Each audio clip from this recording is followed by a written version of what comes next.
Ja sobie policzyłem i rozłożyłem i tak.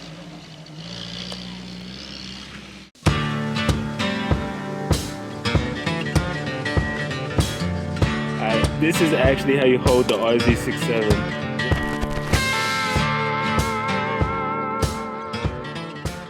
Hey, how's it going? I'm Adam, and welcome to my channel.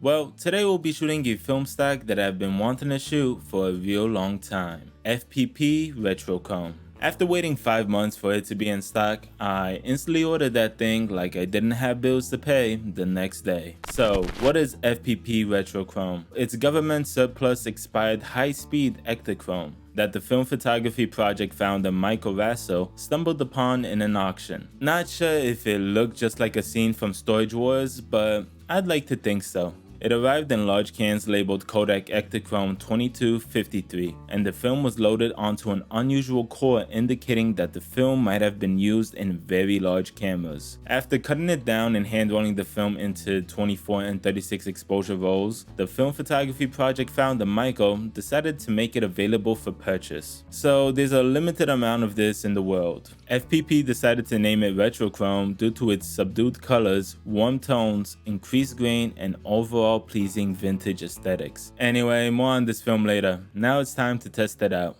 My buddy Matthew decided to pick me up one Sunday morning to shoot some film around his neighborhood.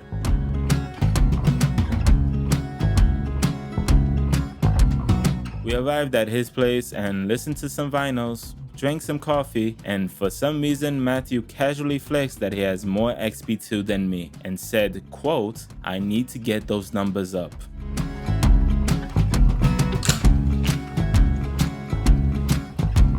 Base side is yellow, that's actually pretty cool.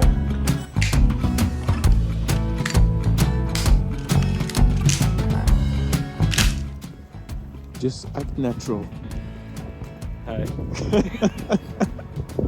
Anyway.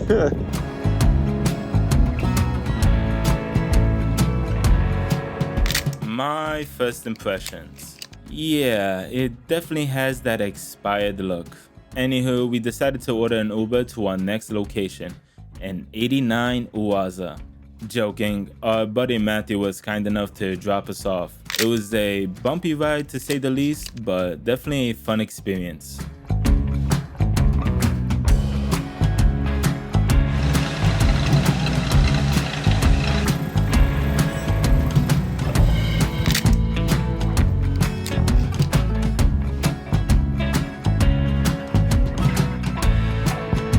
Alright, so what's the ISO? Retrochrome is a 400 speed film. I believe there's also a 320 ISO film, but I doubt that they look any different. I also wanted to say that Retrochrome is a slide film or a color positive film. It basically means if you're shooting a contrasty scene, you'll either lose details in the highlights or shadows. It is not a flexible film stock at all. Oh, and this film does have a DX code. Well, we finally arrived at our location and I decided to take some photos of the ride and take some portraits of Matthew.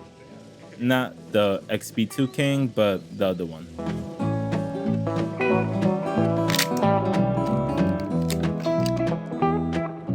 Well, I left Chattanooga, boy, had $1 and a dime. Headed out from Nashville on the Hard Rock Line.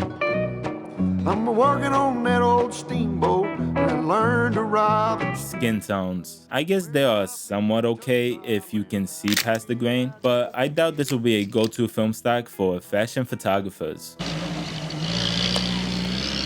Anyway, Matthew finally had enough of our BS and left us to fend for ourselves. Been saving every penny for to make up through the fall. Working for that dollar, but it never adds up at all. Coming around the riverbank where the old train whistle sang. The very next thing you hear from me, I've been taught you boy. Alright, this is actually how you hold the RZ67, just like that. Tell me when. No. Yeah. Does this count as my shot? I think it's a collaboration. I don't know where I'll be, but if it wasn't for that old sheriff I'll be back in Tennessee. I gotta say, when Retrochrome hits, it hits. I love these set of photos of Matthew. The heavy grain, the faded colors really gives you a nostalgic look, as if I was looking at a memory. Where did Retrochrome come from and what was its original purpose? This came from the Tonopah Test Range, a restricted military installation located about 30 miles southeast of Tonopah, Nevada. And it's also 70 miles away from that place that has that awesome raid, Area 51. TTR is home to at least 4 abandoned airstrips and 1 large functioning airfield that offers a wide array of single tracking equipment, high-speed cameras, etc. This equipment is used to characterize ballistics, aerodynamic, and parachute performance for artillery shells, bomb drops, missiles, and rockets. Now, knowing that TTR employed motion picture and high-speed photographers extensively to document high acceleration and declaration studies. Now, we can probably guess, thanks to digital photography, they canceled their contract, leaving them with a bunch of leftovers. Sorta like Thanksgiving.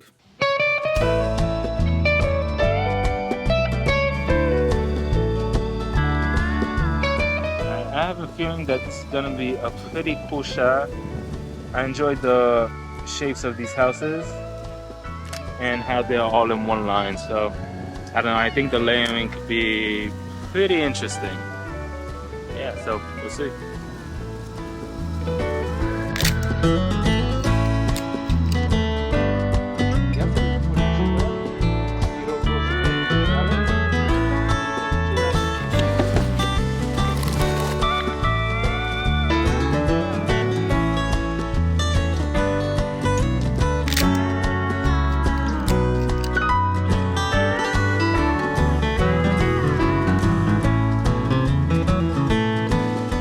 This is the stuff that YouTubers don't normally show you. Every time we actually have to go back and pick up the camera. Yeah, not complaining.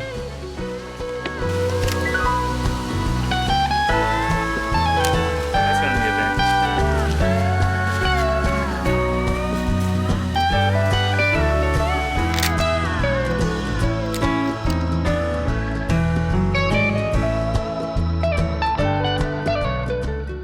I gotta be honest with you, when I got the scans back, I was speechless. They sorta looked like a Shrek inspired Wonderland or a Mountain Dew nightmare, depending on whether you like the look or not. I did not. So in order to get rid of the heavy cast, I will show you a trick on how to get rid of it without losing that Retrochrome charm. Sup? Alright, enough jibber jabber, and let's hop into Lightroom and I'll show you how to get rid of that Shrek cast. Alright, so we're in Lightroom and we got this portrait of Matthew. First things first, we're gonna go into the tone curve and we're gonna be focusing on the RGB channel. Alright, so let's click on the red. We're gonna take the black and drag it until the wave thingy starts. I have no idea what's that called. And yeah, we're gonna do that for each channel. And there we have a somewhat normal image, I guess. You can also do that for the whites. For example, we take this and we do it towards the wave thingy again.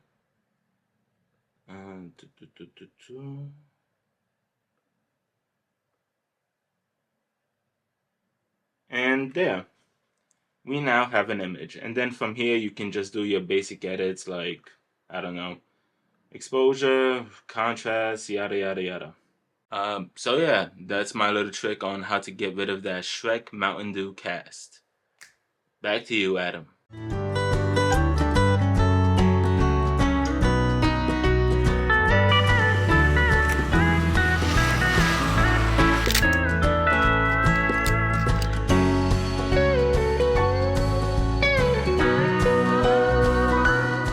I had a really fun day today, you know, with Matthew for actually driving us with the cool car. It was really an amazing experience and a bumpy one. And you know, walk around nature with Matthew and taking some photos and being able to shoot a film stack that I've been really wanting to shoot for a long time. And yeah, I guess that's it, and yeah, I'm off to Poznan. Want to say anything? Yes.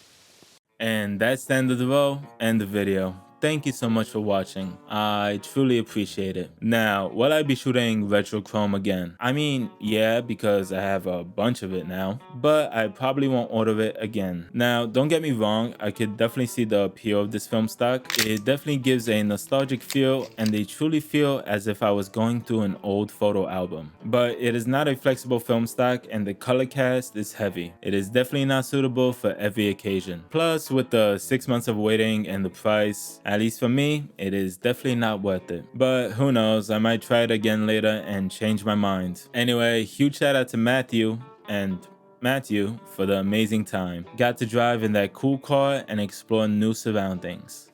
So thank you. Yeah, like, subscribe, do all that jazz. And tell me, do you dig the look? Is it Leica M6 good or Hoga bad? Take care.